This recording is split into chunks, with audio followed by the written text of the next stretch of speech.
Halo anak-anak, Assalamualaikum warahmatullahi wabarakatuh. Apa kabar kalian hari ini anak-anak? Semoga kita selalu diberi kesehatan oleh Tuhan Yang Maha Esa ya, amin. Kembali lagi bersama Ibu Sasya Agis Munaki dalam pembelajaran Bahasa Indonesia kelas 8. Apakah kalian sudah siap? Nah, kalau sudah siap, jangan lupa siapkan buku dan alat tulisnya ya anak-anak. Kita akan belajar tentang unsur-unsur dari teks berita. Nah, sebelum kita memulai pembelajaran pada hari ini, alangkah baiknya kita berdoa terlebih dahulu ya Nana. Berdoa akan Ibu pimpin. Berdoa mulai. Berdoa selesai. Seperti biasa, kita harus mengetahui terlebih dahulu kompetensi dasar yang akan kita pelajari. Adapun kompetensi dasarnya yaitu 3.1 dan 4.1 yang berbunyi mengidentifikasi unsur-unsur teks berita dan menyimpulkan isi teks berita. Apa sih yang dimaksud dengan teks berita? Teks berita adalah laporan yang berisi informasi yang aktual, terkini, dan berdasarkan fakta. Dalam teks berita juga berisi informasi yang penting, layak, atau ingin diketahui oleh masyarakat umum. Sedangkan menurut Kamus Besar Bahasa Indonesia, berita mempunyai arti cerita atau keterangan mengenai kejadian atau peristiwa yang hangat. Jadi dapat disimpulkan bahwa berita merupakan teks yang berisi informasi baru atau sedang terjadi. Berdasarkan cara penyampaiannya, berita dibagi menjadi dua jenis, yakni berita yang disampaikan secara lisan dan tertulis. Penyampaian berita secara lisan sering kita dengar dan lihat di televisi, sementara berita yang disampaikan secara tulisan banyak dijumpai di media cetak atau online. Dalam menyusun teks berita, diperlukan keterampilan serta penguasaan dasar penulisan agar pesan yang ingin disampaikan dapat dimengerti serta tersampaikan dengan baik pada masyarakat. Nah, kali ini Ibu akan memberi kalian contoh tentang jenis berita secara lisan dan secara tertulis. Disimak dengan baik ya anak-anak. Berita ini merupakan berita yang disampaikan secara lisan.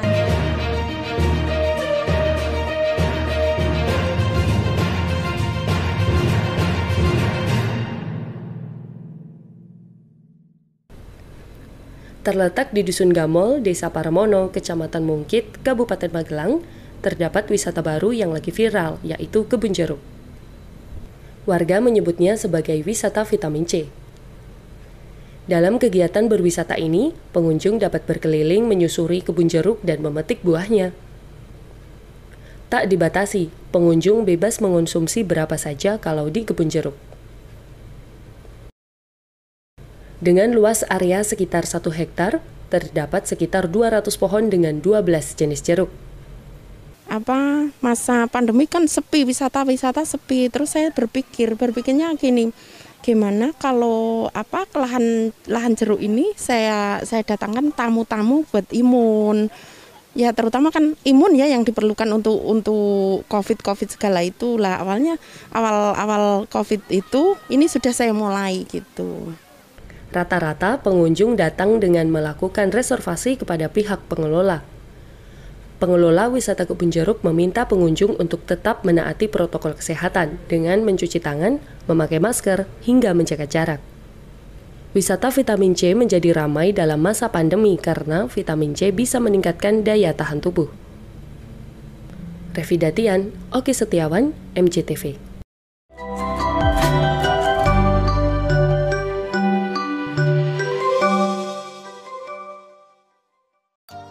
Sedangkan contoh berita ini merupakan berita yang disampaikan secara tertulis.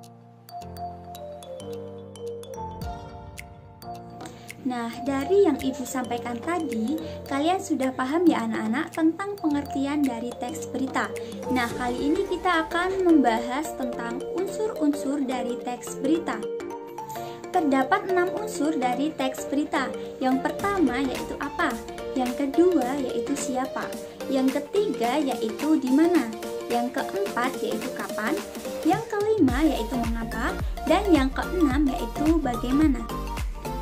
Unsur apa yaitu menanyakan tentang nama atau identitas dari suatu kejadian atau peristiwa yang baru atau sedang terjadi. Sedangkan unsur siapa yaitu menanyakan tentang siapa saja yang terlibat dalam suatu kejadian atau peristiwa. Unsur di mana menyatakan lokasi atau daerah tempat terjadinya peristiwa. Dalam kriminal istilahnya biasanya disebut dengan TKP atau tempat kejadian perkara. Selanjutnya yaitu unsur kapan. Unsur ini merupakan waktu dari suatu kejadian atau peristiwa yang dilaporkan. Bisa mencakup tanggal, hari, jam, menit, atau umum seperti pagi, siang, dan sore. Kemudian unsur mengapa. Unsur ini merupakan alasan mengapa peristiwa atau kejadian yang dilaporkan dapat terjadi. Unsur ini juga mencakup untuk mengetahui secara detail penyebab dari suatu peristiwa yang telah terjadi. Yang terakhir yaitu unsur bagaimana. Unsur ini menjelaskan tentang bagaimana keadaan atau proses terjadinya suatu kejadian atau peristiwa, termasuk akibat yang ditimbulkan atau justru yang diharapkan dari peristiwa tersebut. Jika peristiwa adalah acara yang sengaja dibuat, contohnya seperti konser amal, pentas seni, dan lain-lain. Nah, seperti itu ya anak-anak unsur-unsur dari teks berita. Kali ini Ibu akan mencontohkan cara mengidentifikasi unsur-unsur dan cara menyimpulkan teks berita. Simak dengan baik ya anak-anak. Puluhan tamu pesta pernikahan di restoran ikuti rapid test. Puluhan pengunjung dan tamu restoran Golden Leaf International mengikuti rapid test yang saat razia protokol kesehatan selama pandemi virus corona saat pemberlakuan PSBB transisi. Kita lakukan pemeriksaan rapid test antigen untuk para tamu. Tegas Kepala Satuan Polisi Pamong Praja DKI Jakarta Arifin saat melakukan razia di kawasan Kelapa Gading, Jakarta Utara, Sabtu 12 Desember 2020. Satpol PP DKI Jakarta melakukan razia sekaligus menyegel sementara restoran Golden Leaf karena melanggar protokol kesehatan. Restoran itu melanggar pesta pernikahan tanpa mendapatkan izin dari Dinas Pariwisata DKI Jakarta. Bahkan, terdapat 2 pesta pernikahan digelar sekaligus.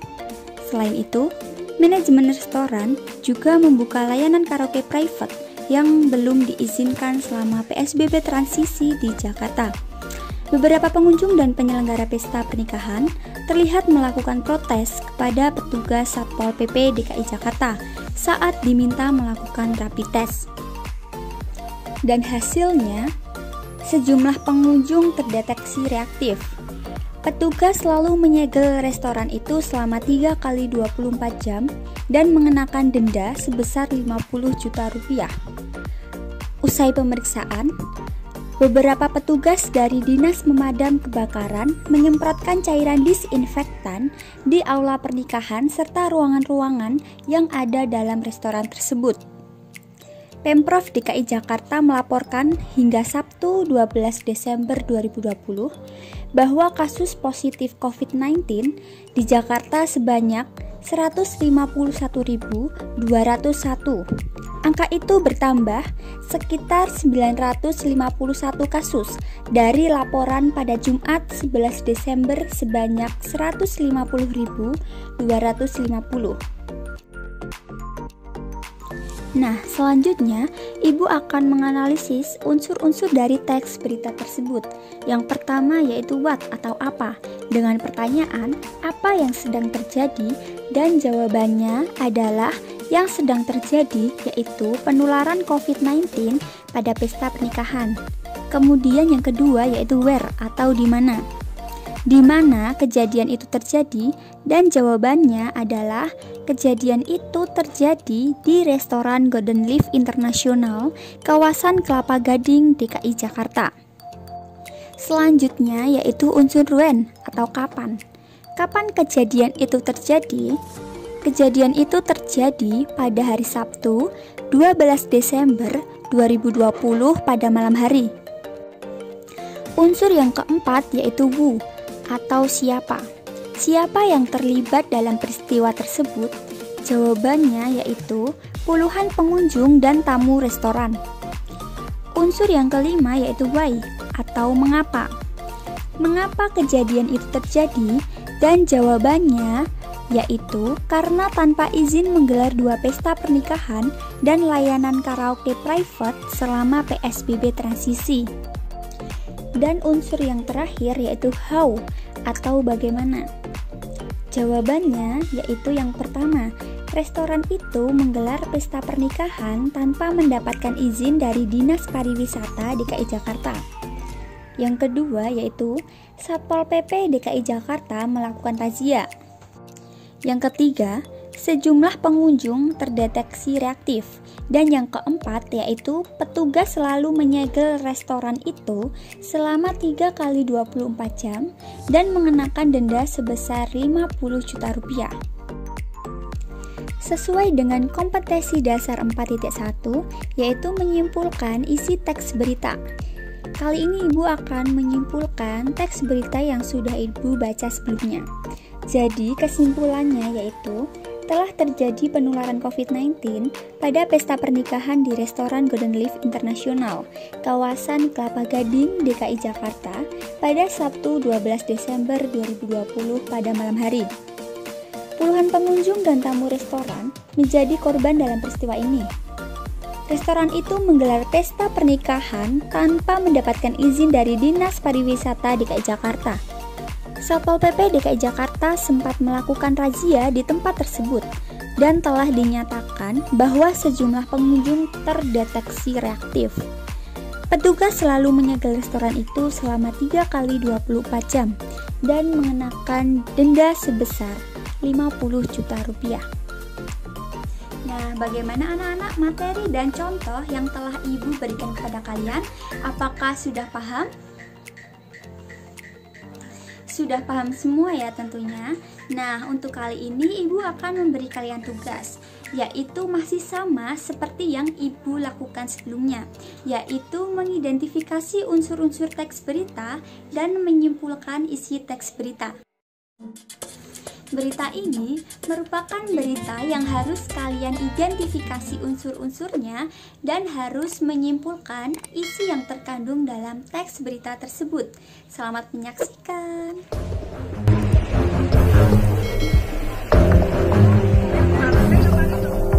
Curah hujan tinggi membuat beberapa daerah di Kota Magelang terjadi banjir besar.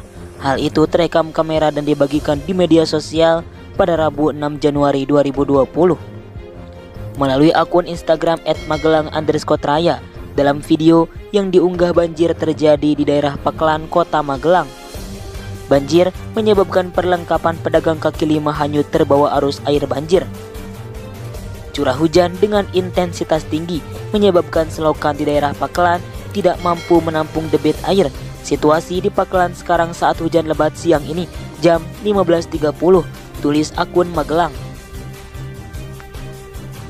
Diketahui, Badan Meteorologi, Klimatologi, dan Geofisika BMKG Ahmad Yani Semarang mengeluarkan peringatan dini adanya potensi cuaca ekstrim di sejumlah wilayah Jawa Tengah. Kepala BMKG Ahmad Yani Semarang, Ahdi Subarkah Raharjo, mengatakan berdasarkan analisis kondisi dinamika atmosfer menunjukkan masih adanya konvergensi akibat sirkulasi siklonik di selatan Pulau Sumatera yang berkontribusi terhadap proses pembentukan awan hujan di wilayah Jawa Tengah. Selain itu, beberapa hari ke depan potensi massa udara yang labil serta kelembaban udara yang cukup tinggi dari lapisan bawah hingga lapisan atas, ujarnya Ahyadi. Berdasarkan kondisi tersebut, BMKG Ahmad Yani Semarang memperkirakan dalam periode 3 hari ke depan potensi cuaca ekstrim dan curah hujan dengan intensitas lebat yang dapat disertai kilat atau petir dan angin kencang berpotensi terjadi di beberapa wilayah Jawa Tengah. Masyarakat diimbau agar tetap waspada dan berhati-hati terhadap potensi cuaca ekstrim, puting beliung, hujan lebat disertai petir, hujan es, dan lain-lain, serta dampak yang dapat ditimbulkan seperti banjir dahsyat, tanah longsor, banjir bandang, genangan, angin kencang, pohon tumbang, dan jalan licin.